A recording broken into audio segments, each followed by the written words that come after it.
Salut à tous et bienvenue. Aujourd'hui, on s'attaque à un pilier du machine learning, le fameux compromis biavariance. Mais attention, on va voir ensemble que notre vision de ce concept est en pleine révolution. C'est bien plus qu'une simple révision, c'est un véritable changement de paradigme. Pendant près de 30 ans, cette phrase issue d'un article qui a fait date en 1992 a été, un peu comme une loi gravée dans le marbre pour quiconque faisait du machine learning. C'était le dilemme de base, l'idée qu'on ne pouvait pas tout avoir.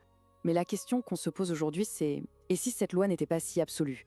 Et si, avec les modèles modernes, on avait trouvé un moyen de contourner cette règle qu'on pensait intouchable? Alors, au programme aujourd'hui, on va retracer cette histoire. On partira des bases, le dilemme classique, la décomposition de l'erreur et la fameuse courbe en U. Puis on plongera dans ce qui bouscule tout, la contradiction moderne et ce phénomène incroyable de la double descente. Et on terminera en voyant comment ça nous oblige à repenser complètement la notion de complexité d'un modèle. Allez, c'est parti. Commençons par le commencement. Pour bien saisir la révolution, il faut d'abord maîtriser le dogme classique. Quel était donc ce fameux dilemme qui a occupé des générations de modélisateurs? Ok, donc en machine learning, le but du jeu, c'est quasi toujours de minimiser l'erreur de prédiction. Une des manières les plus classiques de la mesurer, c'est l'erreur quadratique moyenne, ou EQM. Mais le vrai déclic, la vraie idée de génie, ça a été de comprendre que cette erreur n'est pas un monolithe. Non, en fait, elle est la somme de plusieurs composantes bien distinctes. Et voilà les fameuses composantes. Mathématiquement, on peut prouver que l'EQM se décompose en 3 morceaux. Le biais au carré, la variance et enfin ce qu'on appelle l'erreur irréductible. C'est une sorte de bruit de fond dans les données qu'aucun modèle, même parfait, ne pourra jamais éliminer. Bon, maintenant qu'on a les noms, voyons ce qui se cache vraiment derrière ces deux termes clés, le biais et la variance. Alors, le biais, imaginez-le comme un préjugé. C'est une erreur systématique que fait votre modèle parce que ses hypothèses de départ sont trop simplistes. Il passe à côté de la complexité des données, c'est ce qu'on appelle le sous-apprentissage, ou underfitting. La variance, c'est tout l'inverse, c'est l'hypersensibilité du modèle. Il est tellement flexible qu'il réagit à la moindre petite fluctuation dans les données d'entraînement, y compris le bruit. Il apprend par cœur au lieu de généraliser. Ça, c'est le surapprentissage, ou overfitting. L'analogie de l'archer est parfaite pour ça. Un archer avec un biais élevé, c'est quelqu'un qui tire toutes ses flèches au même endroit, mais à côté de la cible. C'est constant, mais constamment faux.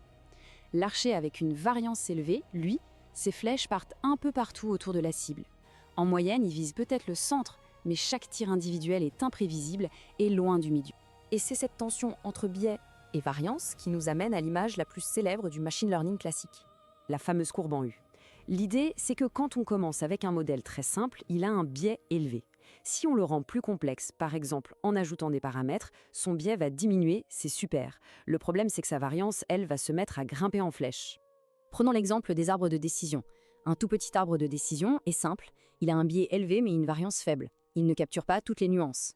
Un arbre immense, non élagué, c'est l'inverse. Biais très faible mais une variance énorme, il surapprend à fond. Et entre les deux, on a des techniques comme le bagging qui combinent plein d'arbres pour faire baisser cette variance, et c'est souvent là qu'on trouve le meilleur compromis.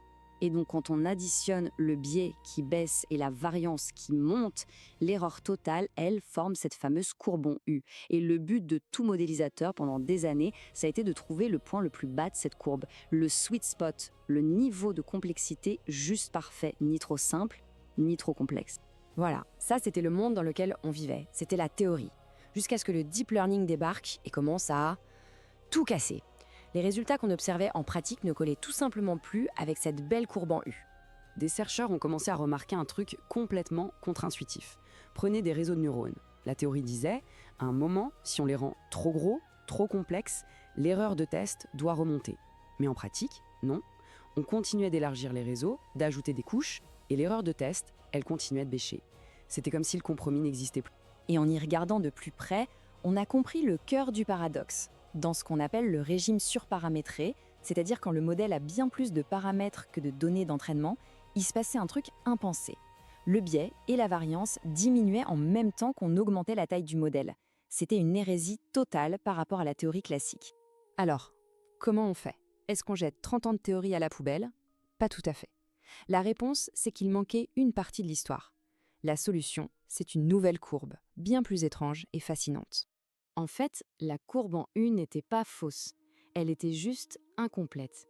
Elle décrit parfaitement bien ce qui se passe dans le régime classique, sous-paramétré, jusqu'à un point très précis, le moment où le modèle devient juste assez complexe pour mémoriser parfaitement tout le jeu de données d'entraînement.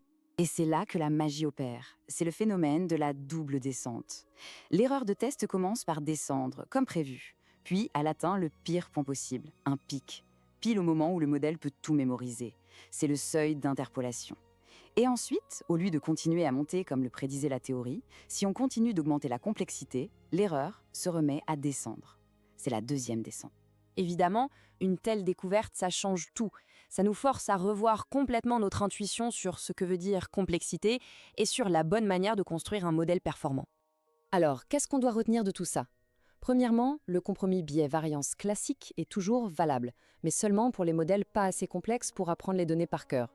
Deuxièmement, les gros modèles modernes peuvent entrer dans une phase étrange de surapprentissage bénin où mémoriser n'empêche pas de bien généraliser. Et enfin, cette courbe de double descente unifie les deux mondes. Morale de l'histoire, plus gros n'est pas forcément synonyme de surapprentissage, ça peut aussi vouloir dire meilleur, avec à la fois un biais et une variance plus faible.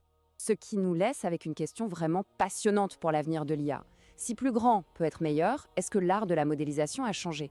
Est-ce qu'on cherche plus le juste milieu, sur la première pente, mais plutôt le meilleur chemin pour dévaler la seconde? La chasse au sweet spot est-elle terminée, remplacée par la quête du plus grand modèle possible? C'est une question ouverte et c'est ce qui rend le domaine si excitant aujourd'hui.